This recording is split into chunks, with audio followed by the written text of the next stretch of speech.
All right. Do you need to cut carbs to lose fat? Let's talk about that. Now, first of all, we have to set up some ground rules here. I get some people coming to me. I used to be the same way, and they're like, hey, I did keto, I did carnivore, I lost weight. So it works. Cutting carbs works.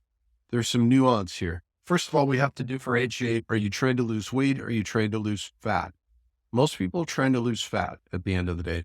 So to say you can lose weight going low carb, 100% true. I agree with it. But if it's fat loss you're after, completely different story. So what is going on? Well, first of all, when you cut carbs, your body will store carbohydrates in the form of glycogen in your liver.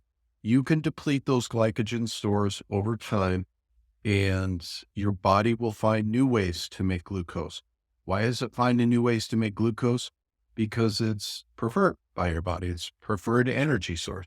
So when you deplete glycogen stores by cutting carbs, glycogen also comes along with about 3 grams of water. So you're going to flush a ton of water. So yes, when you cut carbs, like wrestlers and MMA fighters, you can lose a lot of weight, but you're not going to lose fat, or you're not going to lose much fat. You'll lose more fat eating carbs. And here's why. Number one, carbohydrates are protein sparing. Well, what does that mean? Well, this term is thrown around a lot, but basically what happens is when you cut out carbs, you drastically decrease them, you're going to see an uptick in gluconeogenesis. We kind of touched on this already. Well, what does that mean? Well, it means that your body's going to take, for example, your muscle stores, the protein in your muscle stores. It's very important to build muscle. It's even more important to maintain it. And when you cut out carbs, that's hard to do because it's going to take the protein in your muscles to help make glucose. Why does it want to do that? Because, for example, you have baseline functions that need to happen every day. Your brain needs to function, your nervous system.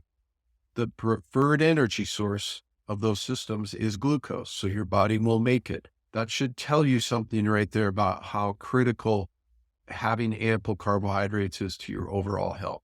Okay. So I've said a lot, you're going to pay the price eventually by trying to eliminate carbs and thinking that they're the bad guy, because your body is going to start fighting you. By the way, this is a stress-based process too. So stress hormones are going to go up. All right. So we don't want to be going into gluconeogenesis.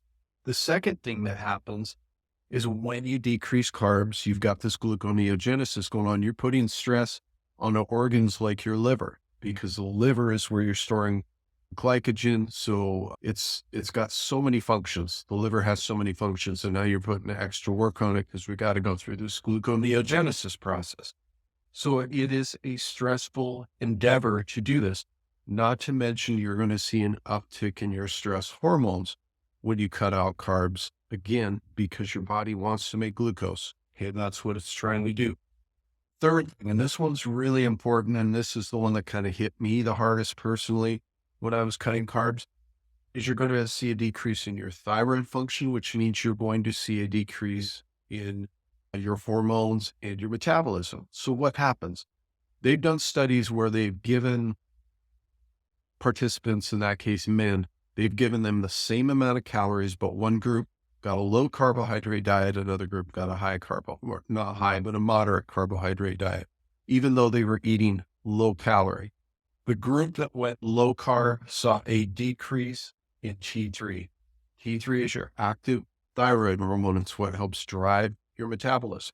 The group that had the carbohydrates in their diet saw their T3 levels maintain.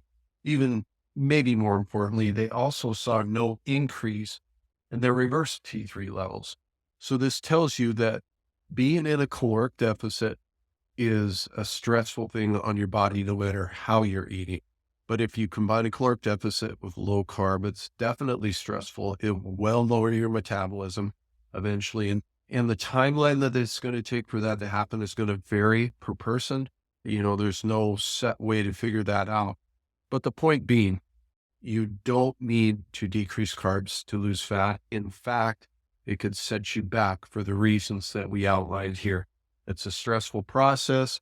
You could lose muscle mass, stressful on your organs, and it's most likely going to decrease your thyroid function if you do it long enough. So let me know in the comments if that makes sense. Other topics that would be helpful for me to cover. Also make sure Get your free checklist. I talk about a lot of other natural ways to look and feel better at any age there. Again, that's a free checklist, so go grab that. Hope this was helpful, guys. See you in the next one.